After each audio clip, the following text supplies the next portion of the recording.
When I was first introduced to life coaching, and it's been, 25 plus years ago. And man, when I say that, when I think about that, it kind of amazes me. It's been a while, but there was a lot of talk and sharing going on in the industry about helping clients to create lives that they love, or we used to say it like this: to create their most desirable life.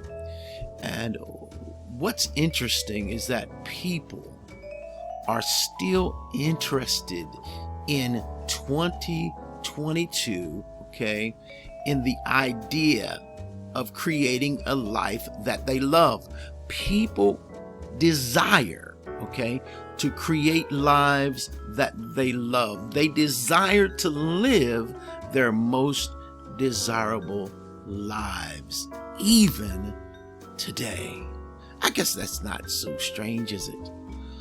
It was important then, as it is now, to know that in order to create a life that you love, that it's going to require, some hard work. I think I need to say that one more time, that in order to create a life that you love, it's going to require some hard work. And I like to say it like this, and let people think about it like this: that to go that way, to create that kind of life, it's a journey, okay? And it also requires commitment and courage. One of my first coaching instructors talked about shaping up my life. And, shaping up our lives is one of the keys to success in creating lives that we love. You see, many people struggle, okay, to create their most desirable life, the lives that they love, because of blocks that they have.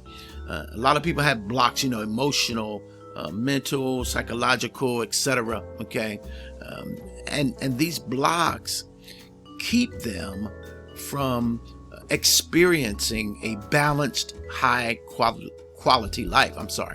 And again, a lot of people have blocks but don't know that they have blocks, and that's one of the special things about coaching, is we help people to see things that they probably wouldn't see normally. Okay, so one of the things that we want to do is we want to focus on those things, those steps, those principles, okay, that will get us, okay, from where we are, okay, to where we want to be.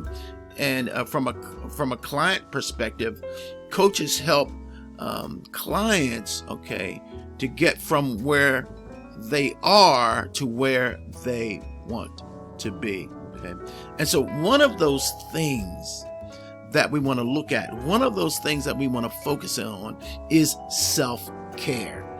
And I learned this concept, okay, again, over 25 years ago, and guess what?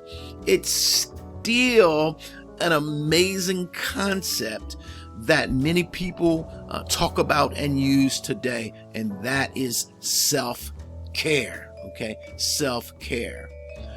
You see, there are things that drain our energy. There are things that zap our strength, okay, that take energy from us, okay, and there are things that unnecessarily, okay, take up our time. Actually, what we're doing is that we're giving time to things in our lives that are not priority things. Okay, so what we want to do is, and in coaching, one of the things that we help people do is to free up, okay, some time, all right, to look at those things, okay, that drain our energy, and not just look at them, but We've got to get rid of or eliminate those things that are energy drainers in our lives. Okay, so what are those things in your life can you identify that are draining you, that are zapping your energy and making you feel tired and run down, okay, in life? And so this is the first step that we want to deal with, okay, in moving forward and creating the kind of life that we love. All right. And so the next video, I'm going to go a little bit deeper into this subject. So, hey, if you haven't subscribed to my channel, make sure you subscribe. Okay. Give me a thumbs up if you heard anything on this video, okay, that you can, grab hold of and use. All right. I'm Terry Brown. I'm wishing you a blessed and magnificent day today. Bye-bye now.